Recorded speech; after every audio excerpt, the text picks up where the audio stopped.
शुजाबाद वालों जिंदाबाद।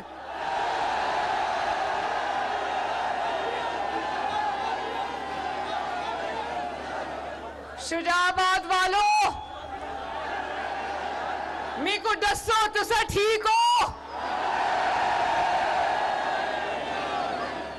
तुहाडी भेण तुहाडी धी तुसा को मिलन आई है।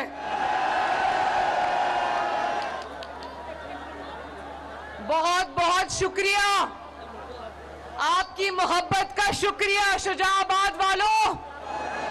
आपको मोहम्मद नवाज शरीफ का सलाम।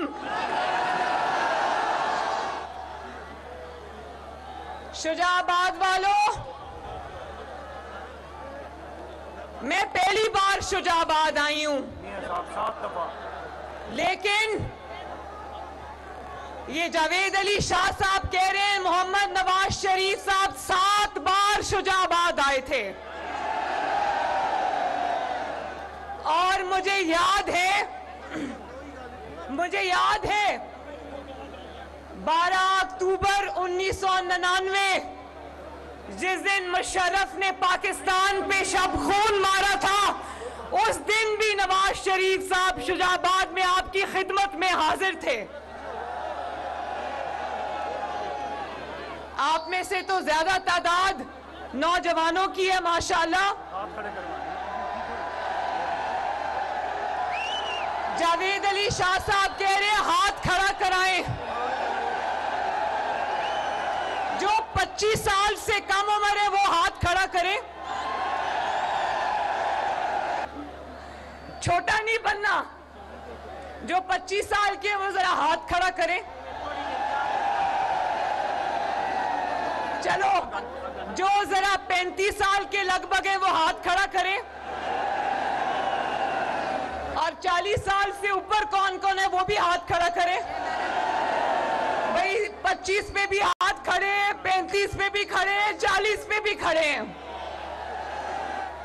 लेकिन मुझे ज्यादा तादाद नौजवानों की नजर आ रही है।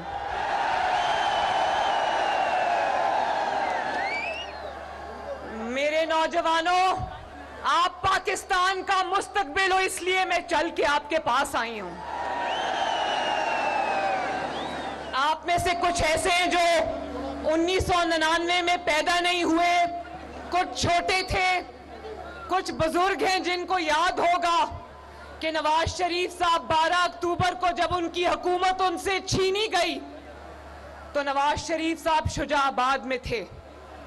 और 2/3 अक्सरियत रखने वाला वजीर आजम जब शुजाबाद से इस्लामाबाद पहुंचा तो वो मिसिंग पर्सन हो गया। उसके 40 दिन के बाद तक हमें नहीं पता था कि नवाज शरीफ किस हाल में है। लेकिन शुजाबाद वालों, नौजवानों, मुझे हाथ उठाकर बताओ, नवाज शरीफ की हुकूमत 99 में भी खत्म की गई, उसको अटक किले के जंदानों में फेंका गया, उसके हाथ हथकड़ियों के साथ जहाज की सीट से बांधे गए, उसको 2 बार उम्र कैद की सजा हुई, जिला वतनी काटी। 2017 में भी हुकूमत खत्म की, लेकिन क्या एक बार भी नवाज शरीफ ने कहा कि फलां चीज को आग लगा दो, फलां चीज को तोड़ दो?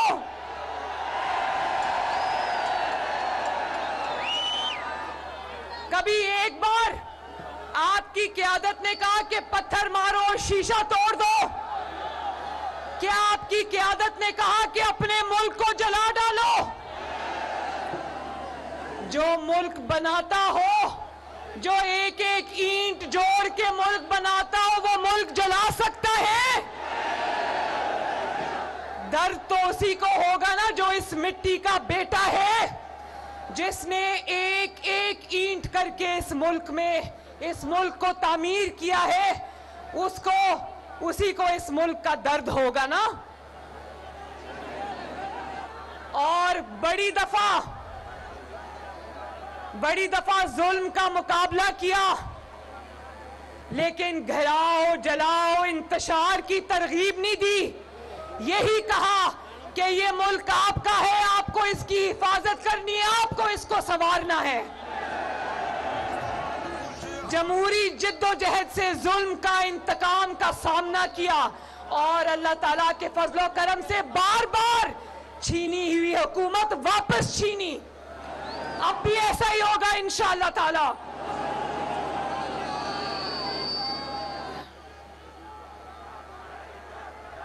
शुजाबाद वालों, जिन हाथों ने मेट्रो बस बनाई हो, क्या वो मेट्रो बस जला सकते हैं?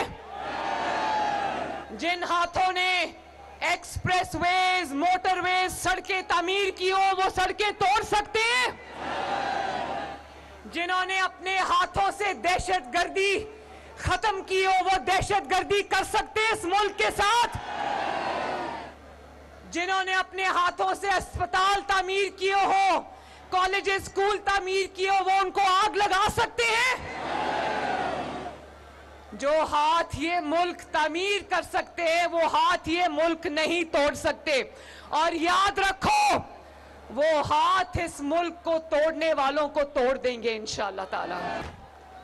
दूसरी तरफ देखो, इक्तदार क्या हाथ से गया, उसकी असलियत खुल के कौम के सामने आ गई, अपना मुल्क जला दिया। इक्तदार जाने का इतना सदमा था कि अपने मुल्क को आग लगा दी, शुहदा की यादगारें जला दी। उस दिन बोलो, एक कौम बन के जवाब दो, उस दिन दिल खून के आंसू रोया था ना? रोया था ना? 9 मई को जब शुहदा की यादगारें जलाई गईं, जब उनके मुजस्समे तोड़कर उनको लातों से मारा गया, बताओ दिल खून के आंसू रोया था ना? क्योंकि शुहदा फौज के नहीं होते, शुहदा पूरी कौम के होते हैं। उन्होंने हमारे लिए जान दी होती, इस मुल्क की मिट्टी की हिफाजत के लिए जान दी होती है। तो पाकिस्तानियों, एक अहद करो कि जिसने शुहदा की तौहीन की, पाकिस्तानी कौम उसको नहीं छोड़ेगी। साथ वालों, मुझे शुहदा के खानदानों में लोगों के फोन आते हैं, मुझे मैसेजेस आते हैं। वो अता तारड़ साहब गए कर्नल शेर खान के भाई से मिलने, उसने कहा कि एक शहादत ही हमारा असासा थी, उसको भी जला के राख कर दिया। और फिर ऐसे मनहूस लोग हैं, पता नहीं किसके भेजे हुए, किसके कारिंदे, किसके नुमाइंदे हैं। इन्होंने मरे हुए जानवरों की तस्वीर शुहदा की तस्वीर के साथ लगाकर कहा इनके साथ यही होना चाहिए। दिल खून के आंसू रोता है वो सब देखकर। बाद वालों, मुझे एक कौम बन के जवाब देना, जिन्होंने शुहदा की बेहुरमती की, जिन्होंने शुहदा की अलामतों को, उनकी यादगारों को आग लगाई, क्या वो किसी रहम के मुस्तहिक है? क्या वो किसी नरमी के मुस्तहिक है? क्या वो किसी रियायत के मुस्तहिक है? क्या वो किसी माफी के मुस्तहिक है?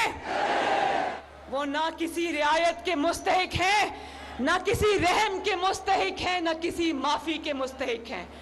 और कान खोल के सुन लो शुहदा की तौहीन करने वालों, ये कौम तुम्हें इंशाअल्लाह ताला आखिर तक तुम्हारा पीछा करेगी और तुम्हें चैन से रहने नहीं देगी। मंसूबे का मास्टरमाइंड ज़मान पाक में छुप के बैठा है और जब उससे सवाल किया जाता है तो कहता है मुझे क्या पता, मेरे कारकुनों ने कर दिया होगा। जब मुश्किल वक्त आया, जब जराइम का जवाब देना पड़ा तो कारकुनों को बस के नीचे फेंक दिया और कहा कि इन्होंने किया जो किया, मैंने कुछ नहीं किया। शर्म आनी चाहिए इस इंसान को अपने आप को लीडर कहते हुए। लीडर अपने सीने पे मुश्किलात झेलते, अपने कारकुनों पे आंच नहीं आने देते। लीडर वो होते हैं जो बेटी का हाथ पकड़कर जेल जाते हैं लेकिन कारकुनों को आंच नहीं आने देते। और मैं शुजाबाद के नौजवानों से मुखातिब हूं और पाकिस्तान के नौजवानों से मुखातिब हूं, अपने लिए, इसके बच्चों के लिए लंदन का महफूज मकाम और पाकिस्तानी कौम के और इसके कारकुनों के बच्चों के लिए जेलें और दहशतगर्दी की अदालतें। ऊपर से शर्मनाक बयान देता है कहता है ये मुल्क मेरे बच्चों के लिए महफूज नहीं है। इंटरव्यू दे रहा था, मेरा सर शर्म से झुक गया। कहता है ये मुल्क मेरे बच्चों के लिए महफूज नहीं है। तो इस मुल्क को गैर महफूज बनाने वाले सबसे बड़े फितना और इंतशार तुम खुद हो। नौजवानों, इसने इस मुल्क को आग लगाई इसीलिए थी क्योंकि इसके बच्चे इस मुल्क में नहीं रहते, इसके बच्चों को खतरा नहीं है, इसलिए इसने इस मुल्क में आग लगाई थी।